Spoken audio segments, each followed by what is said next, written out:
نحمد اللہ ونصلی علی رسولہ الکریم اما بعد فاعوذ باللہ من الشیطان الرجیم بسم اللہ الرحمن الرحیم۔ حضرات گرامی وقار، جیسا کہ آپ جانتے ہیں کہ سوشل میڈیا پر دیوبند و وہابیہ کفارہ اہل سنت والجماعت حنفی بریلوی پر طرح طرح کے الزامات لگا رہے ہیں۔ اس سلسلے میں جو ان کی سب سے پہلے ویڈیو آئی تھی، اس کے رد میں نے جو ویڈیو بنائی، بہت سارے لوگوں نے ان کو سنا۔ اب ان دیوبندیوں میں سے پہلے اس کا جواب دینے کے لیے ایک نامعلوم شخص آیا، اس کا جواب بھی ہم نے دیا ہوا ریکارڈ ہے، وہ آپ دیکھ سکتے ہیں۔ اب وہی پہلا چوہا جو بل میں چھپا ہوا تھا اپنی شکل اور نام کے ساتھ سامنے آیا ہے۔ اب آپ دیکھیے گا کہ اس نے کیا کیا کہ ہماری اس ویڈیو کو نوٹ کیا اور لفظ بہ لفظ وہ رد کرنا چاہتا ہے۔ تو ایک ویڈیو اس نے ریکارڈ کی ہے، اس نے جو ہم پر شرک کا الزام لگایا ہے اور اس کو ثابت کرنے کے لیے اس نے جو تین باتیں پیش کی ہیں، آج کے اس کلپ میں انہی تین چیزوں کا رد کروں گا اور آپ دیکھیے گا کہ ان کا یہ شرک کا الزام کیسے باطل ہے، اور جو اس نے بعد میں بکواسات بکی ہیں ان کا انشاءاللہ تعالی ہم بالتفصیل آپ حضرات تک جواب دیتے رہیں گے، پہنچاتے رہیں گے۔ اب آپ دیکھیے سب سے پہلے کہ اس نے ہماری ویڈیو پر پہلی بات یہ کی کہ یہ جھوٹا ہے جی، اس نے جھوٹ بولا۔ پہلا جھوٹ یہ ہے کہ یہ کہتا ہے کہ میں اہل سنت والجماعت کی ترجمانی کر رہا ہوں، حالانکہ یہ اہل سنت والجماعت کی ترجمانی نہیں، باطل کی ترجمانی کرے، لہذا جھوٹا ہے۔ میں اس ابو معاویہ ملک جاہل سے پوچھنا چاہتا ہوں، کیا تمہیں جھوٹ کی تعریف آتی ہے؟ خلاف الواقع چیز کو جھوٹ کہا جاتا ہے، اور تم ہماری اس بات کو جھوٹا کہہ رہے ہو کہ ہم اہل حق ہیں، تو تمہیں ہمیں اہل باطل ثابت کرنا پڑے گا، پھر تم اپنی بات میں سچے ہو سکتے ہو۔ تم نے تو پہلے باطل ثابت ہی نہیں کیا اور خود ہی ہم پہ الزام لگا رہے اور ہماری بات کو جھوٹ کہہ رہے ہو، حالانکہ الحمدللہ ہم اہل حق سنت والجماعت حنفی بریلوی ہیں۔ اور حضرات گرامی میں یہاں ایک جملہ معترضہ کے طور پر بات کروں کہ یہ دیوبندی اور وہابی ایسے خبیث لوگ ہیں کہ انہوں نے معاذ اللہ رب العزت وحدہ لا شریک کے لیے جھوٹ کو ممکن مانا ہوا ہے۔ ان کی کتاب رسالہ یک روزی اور براہین قاطعہ کا مطالعہ کیجئے تو آپ کو علم ہوگا کہ ان لوگوں نے امکان کذب باری تعالیٰ قول کیا ہے، یعنی ان کا یہ کہنا ہے کہ خدا تعالیٰ جھوٹ بول سکتا ہے، تو جو خدا کو جھوٹا مانے، عیب پر قادر مانے، وہ ہم لوگوں کے لیے جھوٹ کا قول کرے تو کون سی بڑی بات ہے۔ خیر، آپ آئیں اس طرف دیکھیں کہ اس شخص نے ہم پہ شرک کا جو الزام لگایا اور اس پر جو دلیلیں دی، اب دیکھیے گا وہ کتنی جہالت بری دلیلیں ہیں۔ اور میں یہ کہتا ہوں کہ جب اس کے بڑے سنیں گے نا اس کی اس دلیلوں کو تو خود ہی افسوس کریں گے یار، اور حقیقت ٹی وی کے اس ایڈمن سے کہیں گے کہ تو کتنا بے وقوف پاگل انسان ہے، کیسے جاہل آدمی کو آگے کر دیا۔ اب میں نے ان سے دعویٰ کیا تھا کہ تم لوگ کافر ہو اور دعوے کے ثبوت میں کتاب صفحہ کے ساتھ بھیجی، اور ان کا جو انہوں نے پروپوگنڈا کیا اور جواب دینے سے بھاگے، تو دوسری ویڈیو میں نے ان کا وہ جھوٹ بے نقاب کیا ہے کہ واقعی تمہارا وہ عقیدہ ہے، اور وہ ہم نے ثبوت کے ساتھ پیش کیا ہے۔ مگر میں نے کہا تھا کہ اگر تم ہمیں مشرک کہتے ہو تو ہماری کسی ایک کتاب سے ہمارا عقیدہ شرکیہ ثابت کرو، وہ یہ نہیں کر سکے۔ تو اب دیکھیے گا کہ اس نے ہم کو مشرک کیسے کہا۔ پہلی دلیل دیتا ہے جی تم لوگ پڑھتے ہو اللہ رب محمد صلی اللہ علیہ وسلم نحن عباد محمد صلی اللہ علیہ وسلم، تو یہاں تم نحن عباد محمد کہتے ہو، تو معاذ اللہ تم اللہ کے بندے بننے کے بجائے محمد رسول اللہ صلی اللہ علیہ وسلم کے بندے ہونے کا دعویٰ کرتے ہو، تو تم نے محمد رسول اللہ کو خدا مان لیا، لہذا تم مشرک ہو گئے۔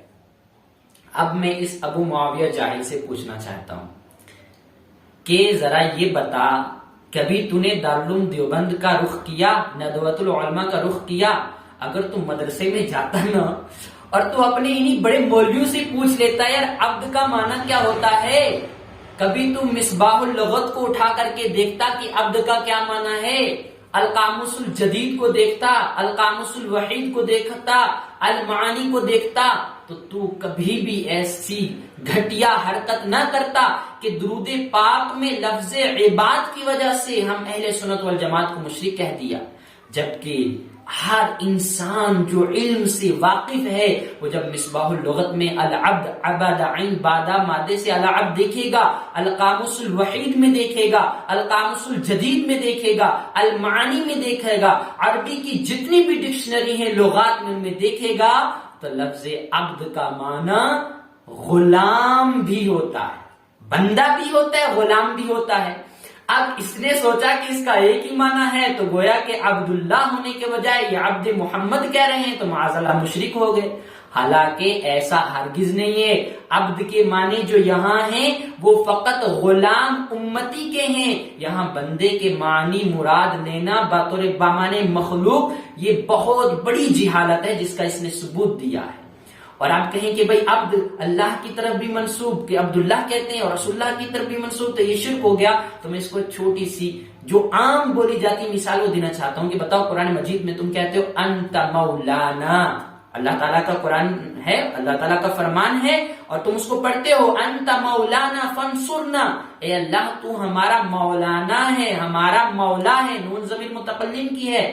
تو تم اپنے لوگوں کو بھی پڑھے لکھے لوگوں کو بھی مولانا کہتے ہو، تو کیا معاذ اللہ تم ان کو خدا سمجھ کر کہتے ہو؟ تو کیا تم مشرک نہیں ہوگی؟ حالانکہ وہاں مولا کا معنی الگ مراد لیا جائے گا اور یہاں بندے کے لیے مولا کا معنی الگ مراد لیا جائے گا. ایسے ہی عبداللہ میں عبد کا معنی اللہ کا بندہ، اللہ کی مخلوق ہوتا ہے، اور عبد محمد عباد محمد ان میں عباد سے مراد صرف اور صرف غلامان محمد ہے، یہاں بندہ نہیں ہے. اب اہل علم ہماری اس دلیل سے سمجھ گئے ہوں گے کہ اس کا پہلا دعویٰ کتنا غلط ہے،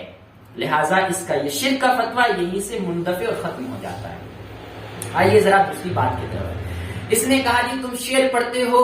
یا الہی رحم فرما مصطفیٰ کے واسطے، یا رسول اللہ کرم کیجئے خدا کے واسطے. تو یہاں تم یا رسول اللہ کرم کیجئے خدا کے واسطے جو کہہ رہے ہو نا، تو معاذ اللہ تم نے رسول اللہ کو اللہ مانا تو تم نے یہ دعا کی. اب میں اس جاہل سے پوچھنا چاہتا ہوں، کیا تجھے دعا میں اور استغاثے میں فرق مراد ہے پتہ ہے؟ اللہ سے دعا کرنا اور رسول اللہ سے استغاثہ کرنا یہ دو الگ الگ چیزیں ہیں. میں اس سے پوچھنا چاہتا ہوں، ناظرین سے بھی پوچھنا چاہتا ہوں، کیا رسول اللہ سے استغاثہ کرنے سے آدمی رسول اللہ کو خدا سمجھنے لگتا ہے؟ ہرگز نہیں.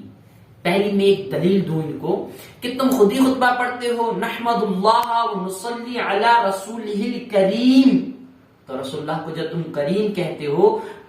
تو پھر یا الہی رحم فرما مصطفیٰ کے واسطے یا رسول اللہ کرم کیجئے، تو جب کریم ہے تو کرم کا سوال کیوں نہیں کیا جائے گا؟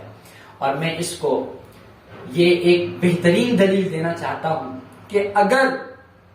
رسول اللہ صلی اللہ علیہ وسلم سے استغاثہ کرنے کی وجہ سے ہم مشرک ہو جائیں، گویا کہ تم یہ کہنا چاہتے ہو کہ ہم رسول کو خدا سمجھتے ہیں اس لیے مشرک ہیں، تو مجھے بتاؤ کہ اشرف علی تھانوی نے جو تمہارا حکیم ہے تم اس کو حکیم الامت کہتے ہو، اس نے نشر الطب میں رسول اللہ صلی اللہ علیہ وسلم سے مراجعات نہیں کی ہے؟ نشر الطب اٹھاؤ، اس نے خود اشرف علی تھانوی لکھتا ہے یا شفیع العبادی خذ بیدی،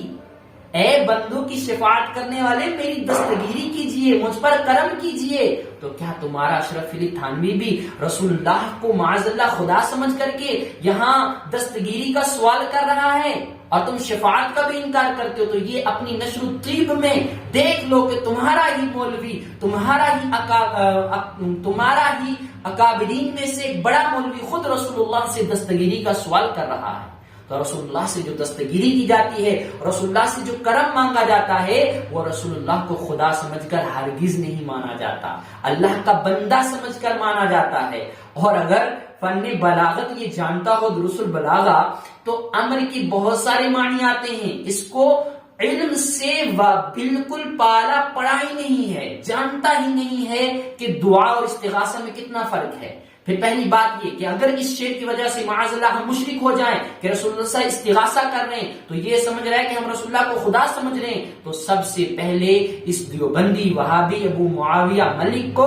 اشرف علی تھانوی کو مشرک لکھنا پڑے گا، اور جیسے یہ ہمیں یہود و نصارہ سے بدتر مشرک کہہ رہا ہے تو اشرف علی تھانوی کو بدتر مشرک کہنا پڑے گا، کیونکہ اس نے بھی رسول اللہ سے استغاثہ کیا اور کہا ہے یا شفیع العباد خذ بیدی انت فی الازدرار معتمدی، اے اللہ کے رسول میری دستگیری کیجئے، میرے نبی میری دستگیری کیجئے، خود تمہاری کتاب نشر الطیب میں یہ باضابطہ لکھا ہوا ہے، پڑھو ان کتابوں کو، تم تو ہمیشہ جہالت پہ پڑے ہو، ہمیں جاہل کہتے ہو، خود جاہل ہو، اپنی کتابیں نہیں پڑھتے اور ہم پہ شرک کا الزام لگاتے ہو۔ پھر آئیے حضرت حاجی امداد اللہ مہاجر مکی رحمہ اللہ تعالی کی طرف،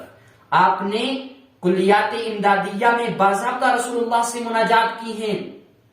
تو میں پوچھنا چاہتا ہوں تمام اکابرین دیوبند کے پیر و مرشد حضرت حاجی امداد اللہ رحمہ اللہ، کیا معاذ اللہ وہ بھی مشرک ہیں؟ ہم رسول اللہ سے اگر کرم کا سوال کریں تو گویا تمہارے باقول ہم خدا سمجھ رہے ہیں، تو جو حضرت حاجی امداد اللہ کہہ رہے ہیں یا رسول کبریا فریاد ہے، یا مصطفیٰ فریاد ہے آپ کی امداد ہو، میرا یا نبی حال ابتر ہوا فریاد ہے۔ آگے کیا کہتے ہیں؟ سخت مشکل میں ہوں، پھنسا ہوں آج کل، اے میرے مشکل کشا فریاد ہے۔ تو کیا یہ رسول اللہ کو جو مشکل کشا کہہ رہے ہیں باقول تمہارے شرک نہیں ہوئے؟ رسول اللہ سے جو فریاد کر رہے ہیں کیا وہ رسول اللہ کو خدا سمجھ کر کے فریاد کر رہے ہیں؟ تو اس شعر کی وجہ سے ہم پر یعنی یا رسول اللہ کرم کیجئے مصطفیٰ خدا کے واسطے، اس کی وجہ سے جو تم ہمیں شرک کا فتویٰ لگا رہے ہو، پہلے تمہیں اپنے ان اکابرین پر لگانا پڑے گا کہ وہ مشرک ہیں اور یہود و نصارہ سے بدتر مشرک ہیں۔ حالانکہ حق یہ ہے کہ اللہ تعالیٰ سے دعا کی جاتی ہے کہ اللہ تعالیٰ وحدہ لا شریک ہے، وہ ہرگز المخلوق بن سکتا ہی نہیں ہے۔ تم کہتے ہو کہ یہاں تم نے اللہ کا واسطہ دے دیا لہذا تم مشرک ہو، تو کیا اللہ کا واسطہ ہم اپنے بڑوں کو نہیں دیتے ہیں؟ ہم کہتے ہیں والد صاحب اللہ کے واسطے اتنا پیسے دے دیجیے، اللہ کے واسطے ایسا کام کر دیجیے، بھائی صاحب اللہ کا واسطہ، تو کیا اللہ کا واسطہ کسی مخلوق کو دینا شرک ہو جاتا ہے؟ پیارے آقا صلی اللہ علیہ وسلم بلا تمثیل، اگر ہم پیارے آقا صلی اللہ علیہ وسلم کو یہ لفظ لینا بلا تمثیل، پیارے آقا صلی اللہ علیہ وسلم سے کہتے ہیں کہ یا رسول اللہ کرم کیجئے خدا کے واسطے، یہ شرک ہے، تو بتاؤ تو پوری دنیا میں ہر انسان مشرک ہو جائے گا اور تمہارے اکابرین مشرک ہو جائیں گے۔ حق یہ ہے کہ یا رسول اللہ کرم کیجئے خدا کے واسطے، یہ شعر ہرگز شرک نہیں ہے، استغاثہ ہے۔ ہم رسول اللہ کو اللہ کی مخلوق میں افضل المخلوق مان کر، افضل الخلق مان کر کے آپ سے استغاثہ کرتے ہیں، خدا سمجھ کے ہرگز استغاثہ نہیں کرتے۔ لہٰذا یہ اس کی دوسری بات کا رد ہے کہ یہ کہتا ہے اس شعر کی وجہ سے مشرک ہے۔ اور تیسری بات، اس نے کتنا جھوٹ کا سہارا لیا، یہ علم سے کتنا دور ہے کہ ایسا شعر جو اعلی حضرت مجدد دین و ملت الشاہ امام احمد رضا خان فاضل بریلی رحمہ اللہ کا ہے ہی نہیں، وہ اس نے اعلی حضرت کی طرف منسوب کیا کہ وہی جو مصطفی عرش کا خدا بن کر اتر آیا ہے مدینے میں مصطفیٰ بن کر۔ مجھے سب سے پہلے اس سے میں ایک سوال کرتا ہوں، سچے ہو آؤ تحقیق کے میدان میں اور ثابت کرو کہ یہ اعلی حضرت کا شعر ہے، تو تم جو کہو گے ہم اس کے لیے تیار ہیں۔ مگر حق یہ ہے کہ یہ اعلی حضرت کا شعر ہے ہی نہیں، یہ جھوٹا الزام لگا رہا ہے۔ ہمیں معلوم ہے یہ شعر کس کا ہے، مگر ہم اسے نہیں بتائیں گے، ہم اس کو یہ کہیں گے خود تحقیق کر، تو بڑی بڑی باتیں کرتا ہے، پہلے یہ تحقیق تو کر یہ شعر ہے کس کا،